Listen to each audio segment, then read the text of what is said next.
A paz do Senhor para os irmãos. Como é bom estar de volta à nossa casa. Acho que é o sentimento que vamos ter quando Jesus voltar e vamos para o nosso lar, porque estamos na terra, mas não somos deste mundo, disse Jesus.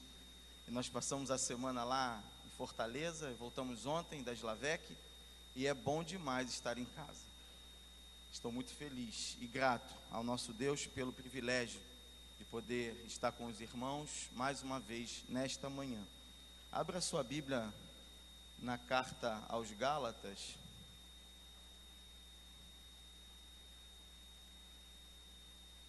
capítulo 1, versículos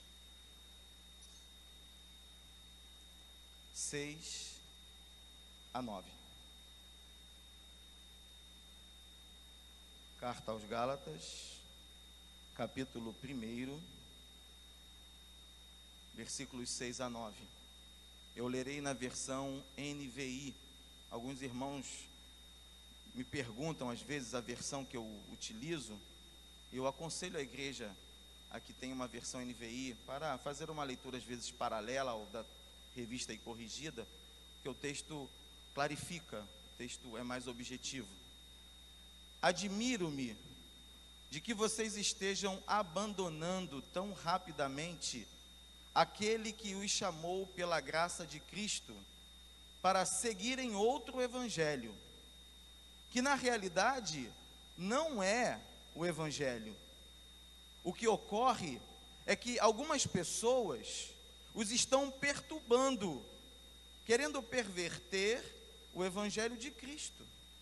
Mas ainda que nós, ou um anjo dos céus, pregue um evangelho diferente daquele que lhes pregamos, que seja amaldiçoado. Como já dissemos, agora repito, se alguém lhes anuncia um evangelho diferente daquele que já receberam, que seja amaldiçoado. Pai querido, louvado é o teu nome pela tua palavra.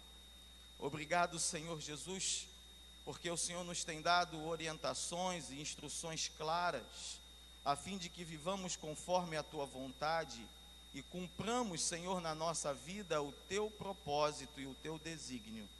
Nos ajuda a entender a tua palavra, esclarece-nos, ó Espírito Santo, abre os nossos olhos para ouvir e para ver. Senhor, abre os nossos ouvidos para ouvir, os nossos olhos para ver tudo aquilo que o Senhor tem para nós. Muito obrigado por tudo, em nome de Jesus. Amém. Irmãos, esse texto, a carta aos Gálatas, é uma das cartas mais incisivas do apóstolo Paulo. É uma carta em que Paulo, ele aparece de uma forma muito rude até. Os estudiosos comentam acerca da introdução e do encerramento dessa carta, porque Paulo, ele é sempre afetivo, ele sempre abre as suas cartas de uma maneira carinhosa, encerra citando nomes de pessoas, de cooperadores, mas a carta aos Gálatas não é assim. A carta aos Gálatas, ela começa de um modo breve, sucinto, e ela termina com uma bênção rápida. E durante todo o texto da carta aos Gálatas, Paulo é muito incisivo, ele é muito combatente, ele imprime um texto que vem de impacto, vem ao encontro das pessoas de modo a fazer com que elas venham a mudar de posição. E isso acontece porque o povo da Galácia, as igrejas da Galácia, elas estavam se desviando do evangelho. Elas estavam saindo por um caminho que não era o caminho verdadeiro, não era o evangelho legítimo. E Paulo é muito forte, ele já começa no versículo 6, ele diz: admiro-me de que vocês estejam abandonando tão rapidamente aquele que os chamou pela graça de Cristo para seguirem outro evangelho, que na realidade não é o evangelho. Isso significa que se não é o verdadeiro evangelho, não é evangelho. Só é evangelho se estiver de acordo com aquilo que a palavra de Deus diz. E durante essa semana, lá em Fortaleza, durante a Slavec, nós ouvimos muitas ministrações e aprendemos muitas coisas. Embora eu estivesse lá trabalhando, sempre que havia uma possibilidade, eu procurava ouvir. e aprender e vi muita coisa. E o meu coração se encheu da necessidade de nós atentarmos para não cairmos no mesmo erro que os Gálatas estavam caindo. E que Paulo estava alertando e chamando a atenção para que eles não seguissem aquele caminho, aquele evangelho errado, porque aquilo não era o evangelho. E eu vejo que hoje nós vivemos um tempo em que muitas pessoas também estão se enganando, estão seguindo filosofias e doutrinas que não pertencem à palavra de Deus, as quais Deus não avaliza, a quais Deus não autoriza, e muitas vezes essas pessoas sofrem, porque se Deus não disse, Ele não tem compromisso com aquela palavra. Deus tem compromisso e zela para cumprir a sua palavra, e não a palavra de homens que falam em seu nome aquilo que Ele não disse. E nós precisamos, como igreja, atentar para o verdadeiro evangelho, para o evangelho legítimo, o evangelho que está na palavra do Senhor. No contexto dos Gálatas, a questão se referia ao judaísmo. Havia alguns judeus convertidos que queriam que os gentios, que não eram judeus, vivessem um evangelho judaizante, um evangelho que cumpria os rituais e as práticas dos judeus, que Deus deu aos judeus por meio de Moisés, por meio da lei. Então havia um conflito entre a graça de Jesus, a graça salvadora de Jesus, e a lei, que obrigava determinadas práticas ao povo judeu. Então o contexto desse evangelho falso que estava sendo implantado e os Gálatas estavam seguindo, estavam aceitando essa falsidade, esse erro, era em relação ao judaísmo, era em relação ao que os judeus tinham que cumprir, e eles então queriam que os gentios também cumprissem. E nesse campo passava-se pela circuncisão e outras formalidades próprias da cultura judaica. E Paulo frontalmente combate isso e diz a eles que não, porque nós somos salvos pela fé, somos salvos pela graça. A fé parte de nós em acreditar que recebemos de graça a nossa salvação e não precisamos cumprir nenhum ritual, não precisamos de circuncisão, não precisamos cumprir nada, porque Jesus já cumpriu tudo, basta que nós aceitemos. E eu hoje verifico alguns deslizes, alguns erros em relação ao evangelho, para os quais nós precisamos atentar. O primeiro é o evangelho da prosperidade, a teologia da prosperidade, que prega que Jesus morreu para que nós sejamos materialmente ricos. E as pessoas vêm a Cristo somente para buscar dinheiro. As pessoas vêm a Cristo somente pelas bênçãos materiais. Esse é um evangelho errado. O evangelho da prosperidade não é evangelho da prosperidade material, e sim da prosperidade espiritual. Jesus veio mudar a nossa vida, veio mudar a nossa maneira de ver, veio mudar a nossa maneira de enxergar aquilo que está à nossa volta, e veio nos revelar que o nosso tempo aqui é passageiro, mas que nós estaremos com Ele para sempre na eternidade. Um outro evangelho que hoje também está muito em voga e que é um erro, é uma falsidade, é o evangelho da ostentação e da autoexaltação. Eu escrevi que é a crença de que o evangelho é a apresentação dos seus talentos. E as pessoas acham que estão servindo a Deus porque se apresentam e esquecem que os dons vêm de Deus e são somente para Ele. Então não é isso que constitui o evangelho. O evangelho não está na oratória, não está na harmonia. O evangelho não está nisso. O evangelho é vida com Deus, é vida pessoal, é vida interior com Deus. Outra coisa que o evangelho também está sendo atacado hoje é a exploração do comércio. O evangelho não é o comércio. É claro que nós vivemos num mundo capitalista, não adianta, né? O consumismo está presente, mas não posso permitir que o evangelho, que a minha visão do evangelho seja uma visão consumista, uma visão de comércio. A crença de que o evangelho é uma fonte de renda. Eu não tenho que viver do evangelho, eu tenho que viver para o Evangelho.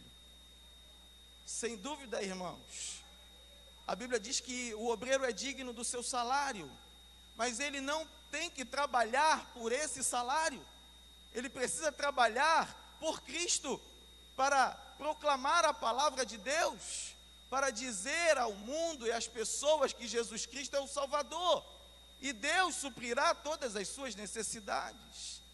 Então jamais podemos permitir que o Evangelho para nós venha a ser um evangelho de exploração e de comércio. Um outro erro do evangelho de hoje, que muitas pessoas estão caindo, é que veio o evangelho da vida fácil e inconsequente. Eles acreditam que o evangelho é uma varinha de condão que vai realizar todos os seus desejos, e tudo aquilo que você pedir ao Senhor, imediatamente Ele vai te conceder. Plim! Mas não é assim. Mas não é desse jeito. E o nosso empenho, o nosso esforço, e a nossa dedicação, e a nossa parte. Então são erros que hoje a sociedade cristã tem cometido, tem sido atacada quanto a isso, estão tentando convencer a cada um de nós, muitas vezes, de que o evangelho é isso. Quer ver outro evangelho falso? O evangelho das aparências e da vaidade. Eu escrevi que é a crença de que o evangelho é o que se mostra, é o que se vê, e não a essência. O evangelho não é o que está por fora, é o que está por dentro. Sem dúvida, aquilo que está por dentro vai aflorar, e as pessoas vão ver, mas não é na aparência que está o verdadeiro evangelho, é na essência, é dentro de nós. Então são alguns cuidados que nós temos que ter, para que não venhamos a cair no erro que os Gálatas estavam caindo, de abandonar o verdadeiro evangelho para seguir outras formas de evangelho que não estão na palavra. E eu fui para a palavra de Deus, e eu voltei no avião lendo Gálatas e anotando, e o Senhor veio conversando comigo e falando com o meu coração muitas coisas. Eu queria que você ficasse aí com a sua Bíblia em Gálatas, e eu vou falar alguns versículos, e se você trouxe caneta e papel, você anota. É importante porque nós estamos numa escola, e quem vai para a escola leva livro, quem vai para a escola leva caderno, quem vai para a escola leva caneta. Se você vem para a escola e não traz essas coisas, passe a trazer. Na escola tem livro didático. Qual é o livro didático nosso? Você trouxe sua Bíblia? Na escola tem caderno. Você trouxe seu caderno? Você trouxe uma folhinha para anotar? Hoje a gente está na era do tablet. Você trouxe seu tablet para anotar? Caneta? Escola é isso, irmão. É para aprender. Se não aprender na escola, vai aprender aonde? Nosso país sofre com o problema da educação. Por que sofre? Porque a escola está sendo desmerecida, está sendo bombardeada, e nós não podemos permitir que isso aconteça na nossa escola dominical. Eu fui anotando algumas coisas aqui, irmãos. Olha só, versículo 11 do capítulo 1. Irmãos, quero que saibam que o evangelho por mim anunciado não é de origem humana, não o recebi de pessoa alguma, nem me foi ele ensinado. Ao contrário, eu o recebi de Jesus Cristo por revelação. Sabe o que eu aprendi aqui? O evangelho é divino. Não é o homem que determina o que é o evangelho. O evangelho vem de Deus para nós. O evangelho nos foi dado por Jesus Cristo, e ele já foi ministrado a nós, porque ele está registrado na palavra do Senhor. Por que Deus permitiu que essa carta de Paulo estivesse na Bíblia? Porque ele permitiu que a carta aos Gálatas fosse um livro canônico dentro da palavra de Deus, porque ele revelou a Paulo a doutrina que nós deveríamos seguir, e hoje nós a temos escrita para que possamos estudar, aprender e viver conforme ela. Então você quer saber mais do evangelho?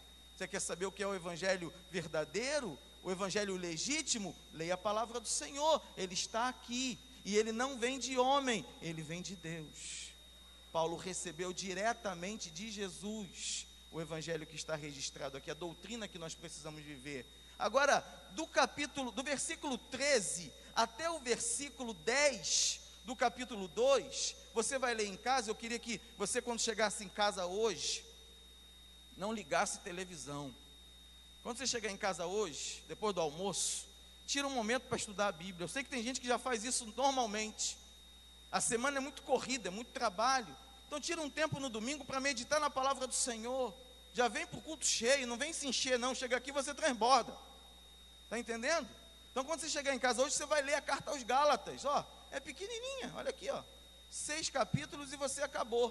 É uma leitura aí que não dá nem uma hora. Se você for estudar um pouco mais, aprofundar, aí você vai gastar um pouquinho mais de tempo. Mas depois você lê em casa do 13, do 1:13 até o 2:10, você vai ver que Paulo está falando da sua história de vida. Paulo está falando de tudo aquilo que ele viveu, de como que ele se encontrou com Jesus, de como que ele era antes. Ele dá o testemunho dele aqui no começo, e depois ele dá o testemunho dele. Ele conta que ele era um perseguidor, e depois ele conta como ele se encontrou. No capítulo 2, versículo 1, olha aí, ó, 14 anos depois, subi novamente a Jerusalém, porque ele já tinha ido antes. Então ele tem história. Eu aprendo que o evangelho é história com Deus. Qual é a sua história com Deus? Qual é sabe, o que você tem vivido com Deus? Somente nesse pedacinho aqui, tem quase 20 anos de vida de Paulo, do versículo 11 até o versículo 10, no capítulo 2, tem uns 20 anos de vida de Paulo aí. Em casa você lê com atenção. Qual é a tua história com Deus? O que você tem vivido com Deus? O nosso Deus é Deus de história.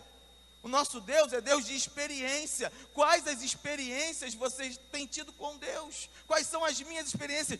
Irmãos, quiçá nós pudéssemos escrever as nossas experiências, para que não viéssemos a esquecer de tudo aquilo que Deus fez por nós. Porque muitas vezes nós vamos caminhando e nós esquecemos aquilo que Deus realizou na nossa vida. É a nossa história com Deus. Quanto mais você se desprende, quanto mais você se entrega, mais Deus te dá experiências com Ele, experiências sobrenaturais, experiências incríveis, experiências de amadurecimento na presença do Senhor, experiências de autoridade para fazer a obra que Ele colocou nas nossas mãos. O nosso Deus é Deus de experiências, é Deus de história de vida. A nossa história precisa estar marcada pela presença do Senhor. Eu aprendo isso. O Evangelho é isso. O Evangelho é ter experiências com Deus. É marcar a sua vida, a sua história, com aquilo que Deus realiza. Aí eu pulo para o 2:20. Esse versículo é conhecidíssimo. 2:20 diz: fui crucificado com Cristo. Assim já não sou eu quem vive, mas Cristo vive em mim. A vida que agora vivo no corpo, vivo-a pela fé no Filho de Deus, que me amou e se entregou por mim. Evangelho é entrega, Evangelho é renúncia. Já não vivo mais eu, mas Cristo vive em mim. A vida que eu vivo agora, eu a vivo pela fé em Cristo Jesus. Eu já não ando mais segundo a minha própria vontade, mas eu ando segundo a vontade de Cristo. Evangelho é isso, irmão. Evangelho é essência. Evangelho é a maneira como eu vivo cada dia. O Evangelho não é, sabe, um momento, não é um culto, não é um congresso. O Evangelho é todo dia de manhã, todo dia de tarde, todo dia de noite, toda hora, todo minuto. É a minha vida, é a maneira como eu ajo, é o que eu falo, é como eu penso. Isso é o Evangelho. Evangelho legítimo, de entrega. Entrega a Cristo a sua vida, sem reservas. Não deixe nada de fora, entregue tudo. Se tem algo que você não entregou a Deus, entregue hoje. Se tem alguma coisa na sua vida que ainda precisa ser quebrada, vai ser quebrada hoje, em nome de Jesus. Se você precisa renunciar a alguma coisa na sua vida, renuncie hoje por Jesus Cristo, porque o Evangelho é entrega e é renúncia. No capítulo 3, do versículo 1 até o 14, é o momento que Paulo mais combate a questão da lei. E ele, nesse capítulo, fica bem expressa a contrariedade entre lei e fé. É um capítulo que Paulo argumenta com autoridade acerca do evangelho da fé e não o evangelho da lei. O evangelho que nós aceitamos a Cristo, aquilo que ele já fez por nós e vivemos conforme a sua graça. No versículo 20, nós aprendemos que o evangelho é um evangelho de promessa. Capítulo 3, versículo 20. Olha o que diz o texto. 3:20. Contudo, o mediador representa mais de um Deus, porém é um. Então, versículo 21. A lei opõe-se às promessas de Deus de maneira nenhuma.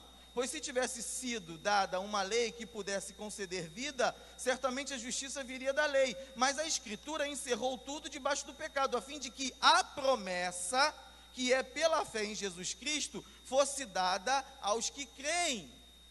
O Evangelho é o cumprimento da promessa de Deus. Deus prometeu a nós a salvação. Nesse capítulo, nesse final, há uma argumentação em relação a Abraão, em relação a Moisés.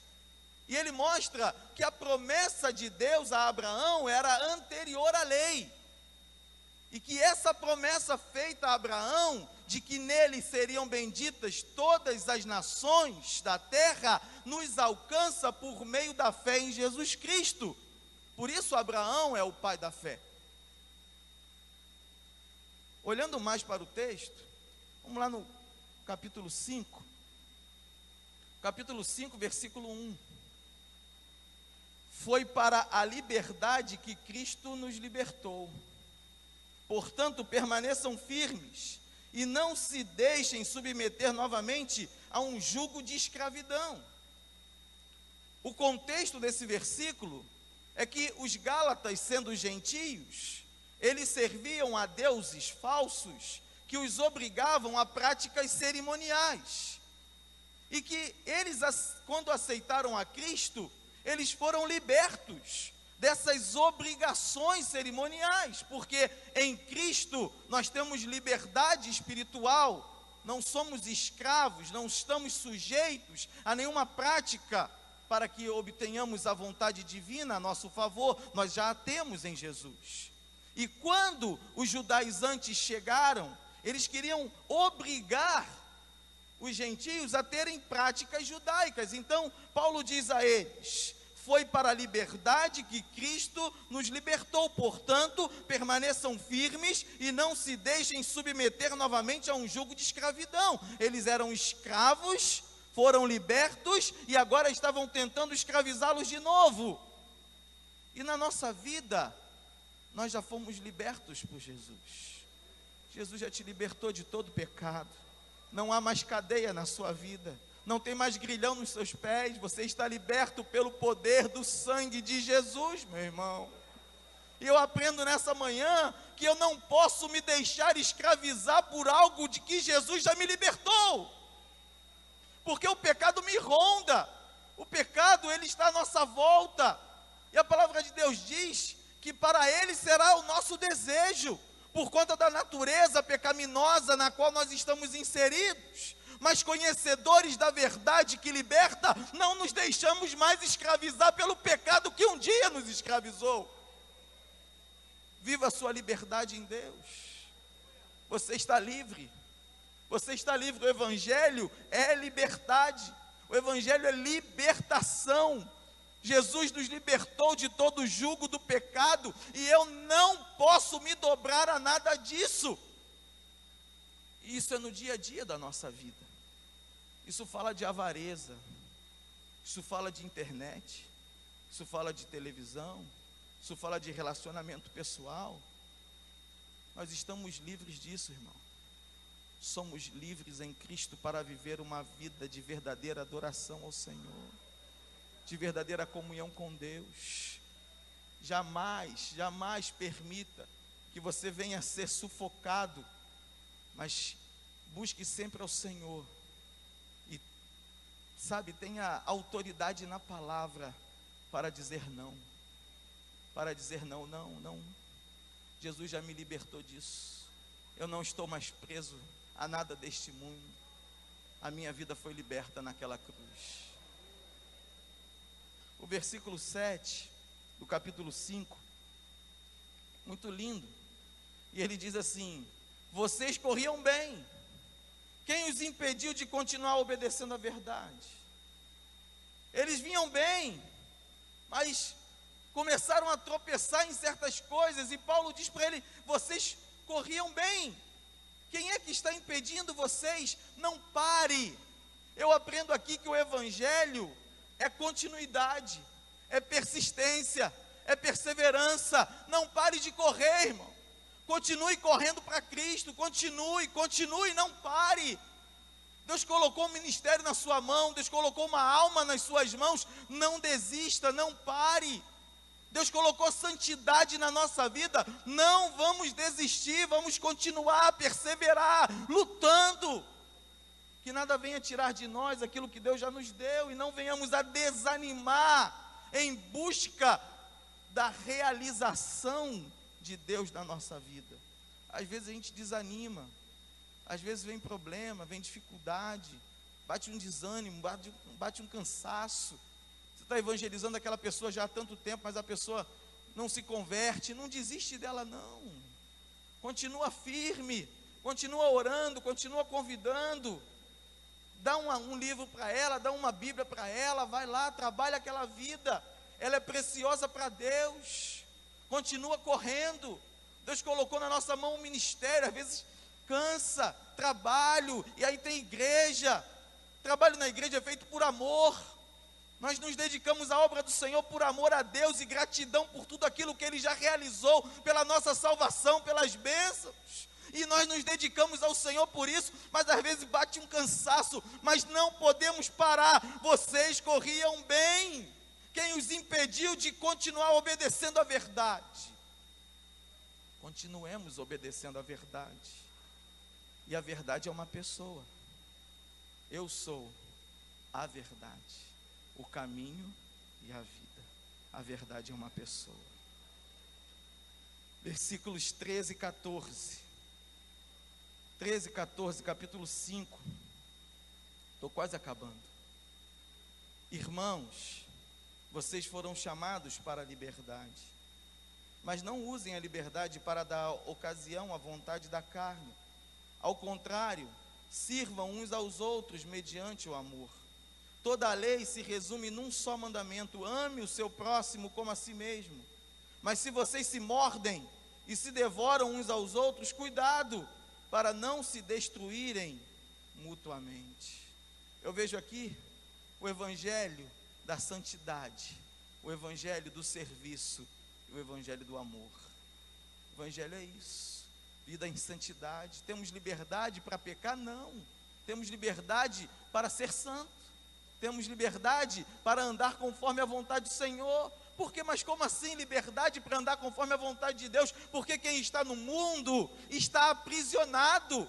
Há verdadeiros grilhões nos pés daqueles que andam conforme a vontade de Satanás. Estão algemados ao pecado e não conseguem se libertar. Mas o Senhor nos livrou, nos libertou para andar em comunhão com Ele e em santidade de vida. É o evangelho da santidade, é o evangelho do serviço. Sirvam uns aos outros. Jesus mesmo disse que não veio a este mundo para ser servido, mas veio para servir e dar a sua vida em resgate de todos nós. Muitas vezes eu quero ser servido, eu quero ser bem tratado, mas irmãos, eu não tenho que cobrar ser servido, eu tenho que servir. Eu não tenho que cobrar ser bem tratado, eu tenho que tratar bem. O evangelho é um evangelho de doação, de entrega, como eu já disse. Se entregue ao seu irmão, coopere com ele, ajude a ele. E assim nós vamos crescendo em Cristo. Versículo 16 e 26, capítulo 5 ainda. 16 ao 26. Capítulo 5, 16 ao 26. Por isso digo, vivam pelo Espírito, e de modo nenhum satisfarão os desejos da carne, pois a carne deseja o que é contrário ao Espírito, e o Espírito o que é contrário à carne. Eles estão em conflito um com o outro, de modo que vocês não fazem o que desejam, mas se vocês são guiados pelo Espírito, não estão debaixo da lei. As obras da carne são manifestas: imoralidade sexual, impureza, tudo que a gente vive hoje, libertinagem, idolatria e feitiçaria, em todo lugar tem isso, ódio, discórdia, ciúme, ira, egoísmo, dissensão, facção, inveja, embriaguez, orgia, coisas semelhantes. Eu os advirto, como antes já os adverti: aqueles que praticam essas coisas não herdarão o reino de Deus. Mas o fruto do Espírito é amor, alegria, paz, paciência, amabilidade, bondade, fidelidade, mansidão e domínio próprio. Contra essas coisas não há lei. Que coisa linda, meu irmão. Que coisa linda é essa?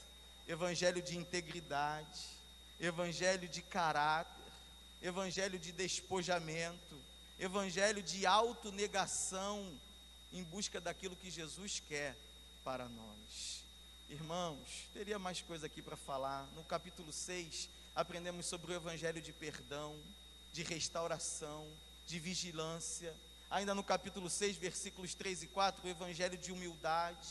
Nos versículos 7 e 8, evangelho de justiça. No versículo 9, evangelho de bondade. No versículo 11, evangelho de empenho e de dedicação. É lindo esse versículo, olha, isso eu quero falar com vocês. Versículo 11: vejam com que letras grandes estou lhes escrevendo de próprio punho. Sabe por que Paulo fala isso? Os estudiosos dizem que Paulo tinha uma dificuldade de visão muito grande. Ele ditava as suas cartas e um outro escrevia para ele, porque ele não conseguia escrever, porque a visão dele era ofuscada. Dizem os estudiosos, alguns chegam a dizer que esse era o espinho na carne de Paulo, não sabemos bem, alguns estudiosos comentam, mas o empenho dele pelos Gálatas era tão intenso que ele diz: vejam com que letras grandes estou escrevendo de próprio punho. Era um esforço para ele escrever de próprio punho, fazia letras grandes para ele poder ver o que estava escrevendo, empenho, dedicação. Às vezes a gente quer fazer pouco, a gente se limita ao pouco, mas Deus requer de nós o muito. Faça para Deus com amor, com dedicação. E o último versículo que eu quero comentar, está no capítulo 4, e eu quero contar um testemunho que Deus me deu nessa viagem, na sexta-feira. Capítulo 4, versículo 13. Como sabem, foi por causa de uma doença que lhes preguei o evangelho pela primeira vez. Embora a minha doença lhes tenha sido uma provação, vocês não me trataram com desprezo ou desdém. Ao contrário, receberam-me como se eu fosse um anjo de Deus, como o próprio Cristo Jesus. Sabe o que me chamou a atenção aqui? O evangelho da oportunidade de pregação. Paulo diz que a primeira vez que ele pregou aos Gálatas foi por causa de uma doença. Uma doença abriu a oportunidade para que ele levasse o evangelho até os Gálatas, e eles o receberam de bom grado. Eu aprendo, irmãos, que o evangelho legítimo, o evangelho verdadeiro, é o evangelho que busca e aproveita todas as oportunidades de pregação. Eu estava lá em Fortaleza, último dia do congresso da escola, e eu não fui com o grupo ia de van, e eu fiquei um pouco mais no hotel. Eu saí um pouco depois, eu fui de táxi. E quando eu entrei no táxi, eu vi uma Bíblia na porta. E eu entrei e falei assim: ô glória, vou num carro de um homem de Deus. E aí ele virou para mim e falou assim: eu leio a Bíblia, mas eu não sou crente não. Aí eu falei: Jesus é agora. Você não é crente não? Ainda, né? Por que você não é crente, rapaz? Aí ele começou a despejar, começou a falar. Aí o Espírito Santo falou para mim assim: deixa ele falar. E ele falou, e ele falou, ele falou. Quando ele estava já falando um bom tempo, eu falei: Jesus, eu tenho que falar também, porque senão vai chegar lá e eu não falei. E quando ele estava acabando assim, de despejar aquele início, eu perguntei: como é que é seu nome? Aí ele falou: é Paulo. Eu falei: Jesus, tem misericórdia. É Paulo. E aí eu falei: Paulo? É. E aí comecei a responder as questões dele, mas assim, quem fala, irmão, é o Espírito Santo. E Deus começou a me dar resposta para todos os questionamentos e todas as perguntas. E eu fui respondendo a ele, às vezes ele rebatia e eu respondia, e apresentei Deus como pai. Perguntei: você é pai? Você tem filho? Tem, sou casado. Como é o nome da sua esposa? O nome da esposa dele é Aline. Da sua filha, Lavínia. Falei: você não ama a sua filha? Você não quer bem a ela? Você não quer o melhor para ela? Você não guarda a sua filha? Assim é Deus conosco. Deus quer o melhor para nós. Deus nos deu a salvação. Deus tem um propósito conosco. Apresentei Deus a ele como Jesus, como o esposo. Falei: você não ama a sua esposa? Já olhou a sociedade como está? As pessoas não querem compromisso, mas Deus quer compromisso conosco, e você tem que ter compromisso com Ele. Irmão, quando a gente chegou no centro de convenções, eu perguntei para ele: Paulo, você quer aceitar Jesus como Salvador? E ele chorando disse: eu quero. E ele aceitou Jesus naquela tarde. E eu falei: Jesus, eu não estou indo embora de Fortaleza com as mãos vazias não, Senhor. O Senhor abriu a oportunidade para mim. Eu não procurei essa oportunidade, mas o Senhor abriu. O evangelho verdadeiro, irmão, é o evangelho de oportunidade de pregação. Pregue o evangelho, fale de Jesus para as pessoas, esteja pronto, estude a palavra, esteja capacitado, qualificado, porque Deus vai abrir oportunidade, o Espírito Santo vai abrir oportunidade, e você precisa falar de Jesus. E eu falei para ele, quando acabamos de orar, oramos dentro do carro, eu falei: Paulo, eu vou orar por você, eu vou levar o nome da sua família para a minha igreja.